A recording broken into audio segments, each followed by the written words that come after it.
Hello दोस्तों, आपका अपने YouTube channel Shivam NCERT class में स्वागत है। तो दोस्तों, मैं आज क्लास 8th की लेसन जो फर्स्ट है एनसीईआरटी बुक का साइंस का फसल एवं उत्पादन की बात आज हम करेंगे। फसल उत्पादन एवं प्रबंध की आज हम बात करेंगे। तो दोस्तों, इससे पहले मैंने प्रीवियस में जो वीडियो डाली हैं उनको भी आप जाके देख लें, और कोई भी इसमें प्रॉब्लम आए तो आप उसे कमेंट में लिखकर ज़रूर मेरे लिए भेजें। तो दोस्तों, आज हम फसल उत्पादन एवं प्रबंधन की बात करेंगे। तो दोस्तों, इस लेसन को पढ़ने से पहले जो भी दोस्त इस चैनल पर पहली बार आया हो तो उसे इस चैनल को सब्सक्राइब कर ले और बेल आइकन को प्रेस कर ले, जिससे मैं और नेक्स्ट वीडियो जो भी बनाऊँगा तो उसकी जो नेक्स्ट वीडियो आपके पास नोटिफिकेशन के रूप में आपके पास पहुँच जाएगी। इससे आप उसका लाभ उठा सकते हैं।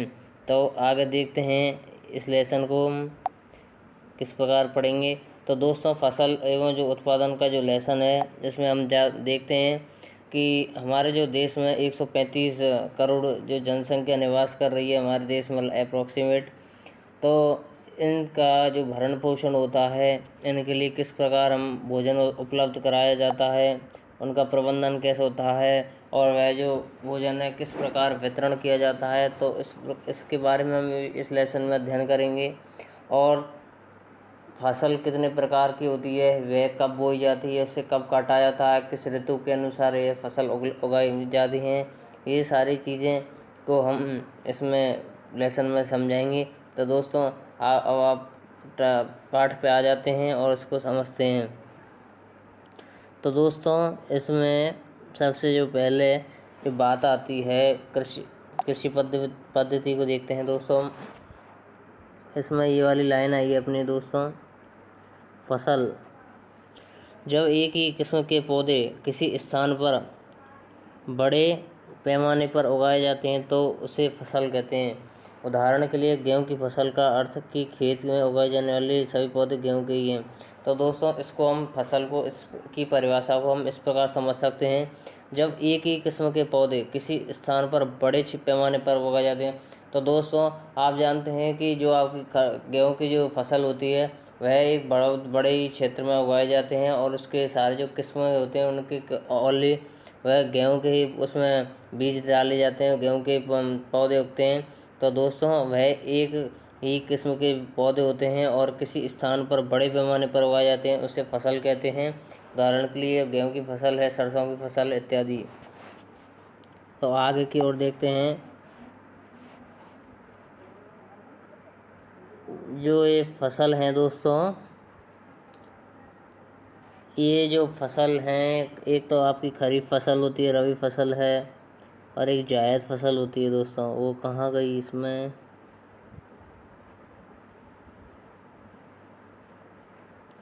जायद फसल कहाँ गई।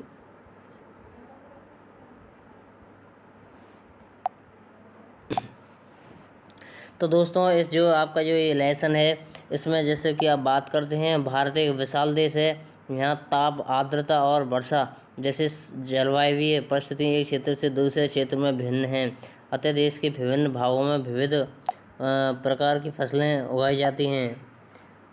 विविधता के बावजूद मोटे तौर पर फसलों को दो वर्गों में बांटा जा सकता है, खरीफ फसल और रबी फसल। तो दोस्तों, ये वैसे तो ये ऋतु के आधार पर खरीफ, रबी, जायद 3 प्रकार की फसलें होती हैं, लेकिन जो मुख्यतः तौर पे मोटे तौर पे इन्हें 2 भागों में बांटा गया है, जो है खरीफ की फसल और है रबी की फसल। वे फसल जिन्हें वर्षा ऋतु में बोया जाता है। तो दोस्तों, ये जो टॉपिक है इसमें क्या है, खरीफ फसल वाली में। तो ये दोस्तों, जो ये खरीफ फसल है ये वर्षा ऋतु में बोई जाती है, इसे खरीफ फसल कहते हैं। भारत में वर्षा ऋतु सामान्यतः जून से सितंबर तक होती है। तो दोस्तों, जो वर्षा ऋतु होती है वह जून से सितंबर तक होती है। इसमें धान, मक्का, सोयाबीन, मूंगफली, कपास इत्यादि खरीफ फसलें आती हैं, इनकी इसमें खेती होती है। और रबी की फसल है दोस्तों, रबी की फसल में क्या होगा, यह शीत ऋतु अक्टूबर से मार्च तक में उगाई जाती हैं। इन्हें रबी की फसलें कहते हैं। इनके एग्जाम्पल्स हैं गेहूँ, चना, मटर, सरसों तथा अलसी रबी फसल के उदाहरण है। ये सभी गेहूँ हुआ, चना, मटर, सरसों, अलसी रबी फसल, ये सभी रबी फसल के उदाहरण हैं। दोस्तों, ये इम्पोर्टेंट पेपर की दृष्टि से इम्पोर्टेंट है। ये अक्सर पेपर में पूछ लिए जाते हैं कि खरीफ फसल क्या है, रबी फसल क्या होती है। जायद फसल इसमें दी नहीं है, नहीं तो जायद फसल भी आ जाती है। यहाँ पर मोटे रूप में खाली दो ही इनको दिया गया है, जिसमें रबी है और खरीफ फसल, दो फसलें इसमें दी गई हैं। तो दोस्तों आगे देखते हैं आधारित फसल पद्धतियाँ। आधारित फसल पद्धतियों में दोस्तों क्या है देखते हैं। इसमें है, देखते हैं आगे, एक मिनट। हाँ दोस्तों, इसमें कुछ इसकी इम्पोर्टेंट बातें आएंगी जिन्हें मैं आपके लिए क्लियर कर देता हूँ। मिट्टी को उलटने पलटने एवं पूला करने की प्रक्रिया जुताई कहलाती है। दोस्तों मिट्टी को उलट पलट करना, उसे पूला बनाना ही जुताई कहलाता है। दोस्तों सबसे पहले हमें सबसे पहले खेती का ये पहला ही स्टेप है। इसमें हमें सबसे पहले मिट्टी को उलट पलट करना पड़ता है, उसे पूला बनाना पड़ता है, जिससे पौधा उसमें सांस ले पाएगा, बीज फूट पाएगा। इसमें बीज फूट जाता है, इसलिए हमें इसे सबसे पहले पूला बनाते हैं। इसे हल चलाकर करते हैं। इसे दोस्तों हम हल चला करके मिट्टी को पूला बनाते हैं। हल लकड़ी अथवा लोहे के बने होते हैं। दोस्तों यदि मिट्टी अत्यंत सूखी है तो जुताई के पहले इसे पानी देने की आवश्यकता भी पड़ सकती है। जुते हुए खेत में मिट्टी के बड़े बड़े ढीले भी हो सकते हैं, इन्हें एक पाटल की सहायता से तोड़ना आवश्यक है। बुआई एवं सिंचाई के लिए खेत का समतल करना आवश्यक है, यह कार्य पटल द्वारा किया जाता है। दोस्तों बुआई के लिए इन्हें समतल होना पड़ेगा। इसमें अगर मिट्टी के ढेले होते हुए तो उन्हें पटल से समतल किया जाता है। और मिट्टी अगर सूखी हुई होती है तो दोस्तों इसमें हम पानी की आवश्यकता भी मिलानी पड़ती है। तो कृषि औजार इसमें देखते हैं। दोस्तों ये जो अपना टॉपिक था 1.3, इसमें जो दे रखा है स्टेप्स ये दे रखे हैं। कृषि औजार है, एक मिनट दोस्तों, मिट्टी तैयार करना। तो दोस्तों इसके लिए कृषि पद्धति के कुछ चरण हैं जो स्पष्ट कर देता हूं मैं आपके लिए। सबसे पहले मिट्टी तैयार की जाती है, दूसरे नंबर पर बुआई की जाती है, खाद एवं उर्वरक दिया जाता है, सिंचाई की जाती है, खरपतवार से सुरक्षा की जाती है, कटाई किया जाता है, भंडारण किया जाता है। तो दोस्तों मैं इसे आपको क्रम वाइज समझा देता हूँ। मिट्टी तैयार की जाती है सबसे पहले दोस्तों, फसल उगाने से पहले ये मिट्टी तैयार करना है। फसल उगाने से पहले मिट्टी तैयार करना प्रथम चरण होता है। तो दोस्तों फसल उगाने से पहले सबसे पहले मिट्टी को तैयार किया जाता है, ये हमारा फर्स्ट स्टेप होता है। मिट्टी को पलटना तथा इसे पूला बनाना कृषि का अत्यंत महत्वपूर्ण कार्य होता है। दोस्तों इसमें जड़ भूमि में गहराई तक जा सकती है। पूली मिट्टी में गहराई में धसी जड़ें भी सरलता से शोषण कर सकती हैं। पूली मिट्टी किस प्रकार पौधों की जड़ों को सरलता से शोषण करने में सहायता करती है। तो दोस्तों जो पूली मिट्टी होती है इसमें जो पौधे की जो जड़ें होती हैं आसानी से शोषण कर लेती हैं, जिससे पौधा जल्दी जल्दी बढ़ता है और उसे सारे पोषक तत्व मिल जाते हैं। तो अच्छे से वृद्धि हो जाता है पौधे की। तो दोस्तों आगे देखते हैं इसके मेन तो ये बात है। पूली मिट्टी में रहने वाले केंचुओं और सूक्ष्म जीवों की वृद्धि करने में सहायता करती है। तो दोस्तों जो पूली मिट्टी है, मिट्टी में रहने वाले केंचुओं और सूक्ष्म जीवों की वृद्धि करने में सहायता करती है। तो दोस्तों जो पूली मिट्टी होती है, मिट्टी में रहते हैं जो केंचुए और सूक्ष्म जीव, उनकी वृद्धि करने में बहुत ज़्यादा सहायता करती है, उन्हें ज़्यादा वृद्धि करती है, उन्हें बढ़ाती है। यह जीव किसानों के मित्र हैं, क्योंकि यह मिट्टी को और पलट कर पूला कर देते हैं तथा हुमस बनाते हैं। परंतु दोस्तों ये हुमस बनाते हैं, परंतु मिट्टी को पलटना और पूला करना क्यों आवश्यक, जो ह्यूमस है हमारे लिए बहुत, मिट्टी के लिए बहुत उपयोगी रहता है। आप पिछली कक्षा में पढ़े, ये तो हो गया। आगे देखते हैं दोस्तों, जुताई मैंने अभी आपको बता ही दिया था दोस्तों, वो पहला स्टेप था, वो हमने जो पहला बता दिया था। इसमें कृषि औजार है दोस्तों।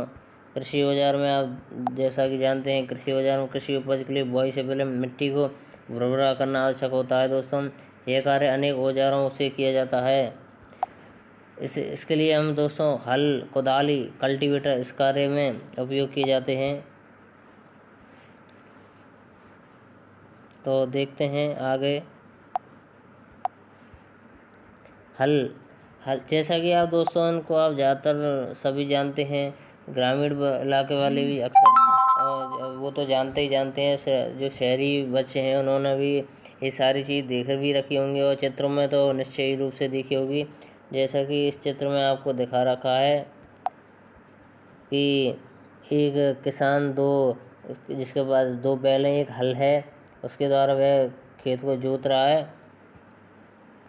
इसे आप हल के द्वारा खुदाली हल शेफ्ट के जरिए इनको खुदाई की जाती है। तो दोस्तों आगे देखते हैं हम। तो अगला चरण है बुआई। बुआई में देखते हैं दोस्तों, बुआई में क्या है। बुआई में दोस्तों जो फसल उत्पादन का सबसे महत्वपूर्ण चरण है। इसमें बोने से पहले अच्छी गुणवत्ता वाले साफ एवं स्वस्थ बीजों का चयन किया जाता है, जिससे कि किसान अधिक उपज वाले बीजों को प्राथमिकता देता है। जैसे अच्छे बीज होंगे पैदा तो अच्छी फसल ज़्यादा होगी, तो उस चीज़ को किसान देखता है। और देखते हैं दोस्तों आगे,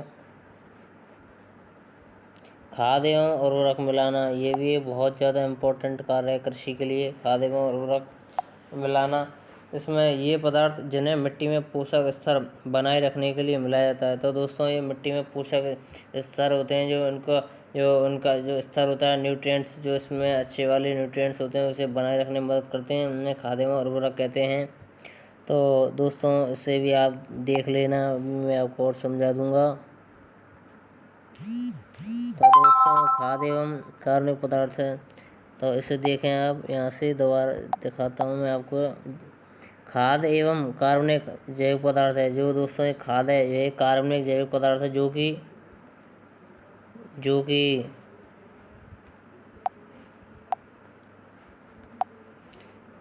खाद एक कार्बनिक पदार्थ है जो कि पौधों या जंतु अपशिष्ट से प्राप्त होती है। तो दोस्तों जैसा कि आप जानते हैं, जो खाद एक कार्बनिक जैविक पदार्थ है, हमें पशुओं से प्राप्त होती है, जंतुओं से प्राप्त होती है। किसान ये इसका एक अच्छा उदाहरण है। गोबर की जो खाद होती है, वह जो जैविक खाद होती है, वह उसे डायरेक्ट ही सुखा करके केंचुओं से प्रक्रिया करवा करके डायरेक्ट उसे पौधों में मिट्टी में डाल दिया जाता है, जिससे वह पौधों के में वृद्धि करने में सहायक उपलब्ध करते हैं। और जैसा कि आप देखते हैं दोस्तों,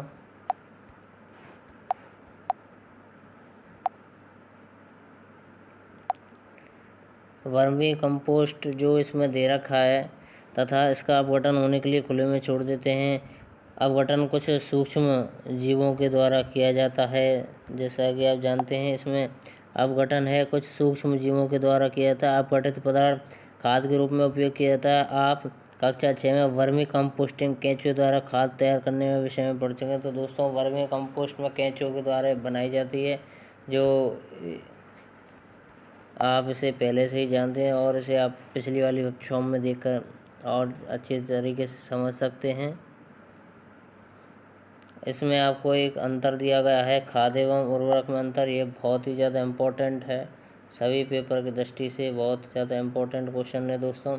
उर्वरक एवं खाद, और जो उर्वरक है एक मानव निर्मित लवण है, जो मानव के द्वारा बनाया गया एक लवण है, जो इसे मानव द्वारा बनाया जाता है। खाद एक प्राकृतिक पदार्थ है जो गोबर एवं पौधों के अवशेष के विघटन से प्राप्त होता है। जो हमें गोबर एवं पौधों के अवशेषों के विघटन से तोड़ करके प्राप्त किया जाता है, जो एक खाद होती है। गोबर वाली भी जो खाद है। उर्वरक का उत्पादन फैक्ट्रियों में होता है, खाद खेतों में बनाई जाती है। उर्वरक से मिट्टी को ह्यूमस प्राप्त नहीं होती है, और इससे खाद से मिट्टी को ह्यूमस प्रचुर मात्रा में प्राप्त होती है, जो कि मिट्टी के लिए बहुत उपजाऊ रहती है। उर्वरक में पादप पोषक जैसे कि नाइट्रोजन, फास्फोरस तथा पोटेशियम प्रचुरता में होते हैं। खाद में पादप पोषक तुलनात्मक रूप से कम होते हैं। तो दोस्तों आगे देखते हैं हम सिंचाई। तो दोस्तों आप इसे खाद के लाभ भी देख लेंगे। खाद हमारे लिए बहुत ज़रूरी होती है। खाद ज़्यादा बेस्ट बताई जाती है उर्वरक के बजाय, क्योंकि जो खाद होती है वह हमारी जो मिट्टी की उपजाऊ को बनाए रखती है, लेकिन जो उर्वरक होती है वह 2-3 साल तक तो अच्छे से फसल की अच्छी पैदावार करती है, लेकिन उसके बाद वह अनुपजाऊ हो जाती है और वहाँ पर कुछ भी फसल उगाने के लिए वह प्रयुक्त नहीं बचती है। लेकिन जो खाद होती है वो जैविक खाद, जो गोबर वाली खाद होती है, वह बहुत ज़्यादा उपयोगी बताई गई है, जिससे हम कितनी भी बार उसी खेती पर फसल कर सकते हैं और वह ज़्यादा से ज़्यादा उपजाऊ होती जाती है। तो आगे देखते हैं दोस्तों। अगर जो भी दोस्त इस चैनल पर पहली बार आया हो तो ज़रूर इसे चैनल को सब्सक्राइब कर लेना, शेयर करना, लाइक करना, जिससे मैं आगे की नेक्स्ट वीडियो बनाता रहूँगा आपके लिए दोस्तों। सिंचाई, क्योंकि दोस्तों इसे बनाने में हमारी बहुत मेहनत लगती है। आप इसे ज़रूर लाइक कर दें और आपको वीडियो अच्छी लग रही हो तो। जीवित रहने के लिए प्रत्येक जीव को जल की आवश्यकता होती है। पौधे के वृद्धि एवं परिवर्तन के लिए जल का विशेष महत्व है। पौधे की जड़ों द्वारा जल का अवशोषण होता है, जिसके साथ खनिजों और उर्वरकों का अवशोषण होता है। पौधे में लगभग 90% जल होता है दोस्तों। पौधे में लगभग 90% जल होता है। जल आवश्यक है क्योंकि बीजों का अंकुरण शुष्क स्थिति में नहीं हो सकता। तो दोस्तों जो बीज होते हैं जिनका अंकुरण जो फूटते हैं वह पानी की बगैर नहीं फूट सकते हैं, उन्हें पानी की आवश्यकता होती है। तो जैसा कि आप जानते हैं दोस्तों, सभी जीवों को पानी की आवश्यकता होती है, चाहे वो कोई सजीव प्राणी हो, उसे सभी को पानी की आवश्यकता होगी। इसी प्रकार पौधों को भी पानी की आवश्यकता होती है। और सिंचाई के जो स्रोत हैं दोस्तों, कुएँ, जलकूप, तालाब, झील, नदियाँ, बांध एवं नहर इत्यादि जल के जो स्रोत हैं। सिंचाई के जो परंपरागत तरीके भी दोस्तों हैं, कुआँ, झील, नहर उपलब्ध जल को निकाल कर खेतों तक पहुँचाने के तरीके विभिन्न क्षेत्रों में भिन्न हैं। मवेशी मजदूर इस्तेमाल किए जाते हैं। ये तो हो गया दोस्तों, इसमें कुछ है नहीं है ज़्यादा बताने के लिए। हाँ दोस्तों, ये एक इम्पॉर्टेंट चीज़ है। इसकी जो आधुनिक विधियाँ हैं सिंचाई की, इसमें है छिड़काव तंत्र विधि। इस विधि का उपयोग असमतल भूमि के लिए किया जाता है जहाँ पर जल कम मात्रा में उपलब्ध है। ऊर्ध्व पाइप नलियों के ऊपरी सिरों पर घूमने वाले नोजल लगे होते हैं दोस्तों। यह पाइप निश्चित दूरी पर मुख्य लाइन से जोड़ दिए जाते हैं दोस्तों। जब पंप की सहायता से जल मुख्य पाइप में भेजा जाता है तो वह घूमते हुए नोजल से बाहर निकलते हैं, जिसका छिड़काव पौधों पर इस प्रकार होता है जैसे वर्षा हो रही है। तो दोस्तों आपने अक्सर ये खेतों में देखे होंगे और इसमें आपको चित्र की सहायता से दिखा देता हूँ। तो दोस्तों जो ये चित्र दे रखा है इसमें आप देख सकते हैं ये उठे हुए हैं। जैसा कि मैं आपको बता देता हूँ, मैं भी बना के बता देता हूँ। ऐसा ये है, जैसे इसमें एक इधर लगा रहता है एक इधर, और ये धीरे धीरे ऐसे घूमते हैं और इस पानी का छिड़काव ऐसे करते जाते हैं दोस्तों। दूसरा है दोस्तों डिप तंत्र विधि। इसमें बूंद बूंद विधि के नाम से भी जाना जाता है। इसमें बूंद बूंद करके पानी इन पौधों में जाता है। जैसे इस विधि में, जैसा कि आप देख सकते हैं, इस विधि में जल बूंद बूंद करके सीधे पौधों की जड़ों में गिरता है। ये इसे ड्रिप तंत्र भी कहते हैं दोस्तों। इसे हम ड्रिप तंत्र भी बोलते हैं। और फलदार पौधों, बगीचों में वृक्षों को पानी देने का सर्वोत्तम तरीका है दोस्तों। खरपतवार से सुरक्षा। तो दोस्तों ये भी एक इम्पोर्टेंट क्वेश्चन है पेपर की दृष्टि से। खरपतवार अक्सर पेपर में पूछ लिया। खेत में कई अन्य अवांछित पौधे प्राकृतिक रूप से फसल के साथ उग जाते हैं, इन्हें अवांछित पौधों को खरपतवार कहते हैं। तो दोस्तों जो खरपतवार होती है, जो जंगली घास होती है, वह अनावश्यक रूप से पौधों के साथ ही हमारी जो फसलों के साथ उग जाती है। इसे हम काट देते हैं, क्योंकि अगर ये बढ़ जाएगी तो ये जो भी मिट्टी में पोषक तत्व होते हैं वह इन फसलों से पहले प्राप्त कर लेती है, जिससे फसलों की जो ग्रोथ नहीं हो पाती है। इसलिए हम खरपतवार को अनावश्यक रूप से होने वाली जंगली जो घास होती है उसे हम काट देते हैं। तो दोस्तों ये आपका ये क्वेश्चन हो चुका है। तो दोस्तों ये अंत में ये भंडारण भी एक अच्छा टॉपिक है। उत्पाद का भंडारण एक महत्वपूर्ण कार्य है। यदि फसल के दानों को अधिक समय तक रखना हो तो उन्हें नमी, कीट, चूहों, सूक्ष्म जीवों से सुरक्षित रखना होगा तथा ताज़ा फसल में नमी की मात्रा अधिक होती है। यदि फसल के दानों को सुखाए बिना भंडारित किया गया तो उसके खराब होने के अथवा जीवन द्वारा आक्रमण से वे अंकुरण के लिए अनुपयोगी हो जाते हैं। अतः भंडारण से पहले दानों बीजों को धूप में सुखाना आवश्यक है, जिससे कि उन्हें नमी में कमी आ जाए। इससे उनकी कीट पीड़कों, जीवाणु एवं कवक से सुरक्षा की जा सकती है। किसान अपनी फसल उत्पादन का भंडारण जूट के बोरों, धातु के बड़े पात्र में करते हैं, परंतु बीजों का बड़े पैमाने पर भंडारण साइलो और भंडारण गृहों में किया जाता है। तो दोस्तों ये वाला भी आपका ये टॉपिक हो चुका है। तो दोस्तों अगर आपको ये वीडियो पसंद आई हो तो कृपया इसे आप लाइक करें। जो चैनल पर पहली बार आए हो वैसे चैनल को सब्सक्राइब कर ले, और मैं आगे भी नेक्स्ट वीडियो आपको बनाता रहूँगा। तो धन्यवाद।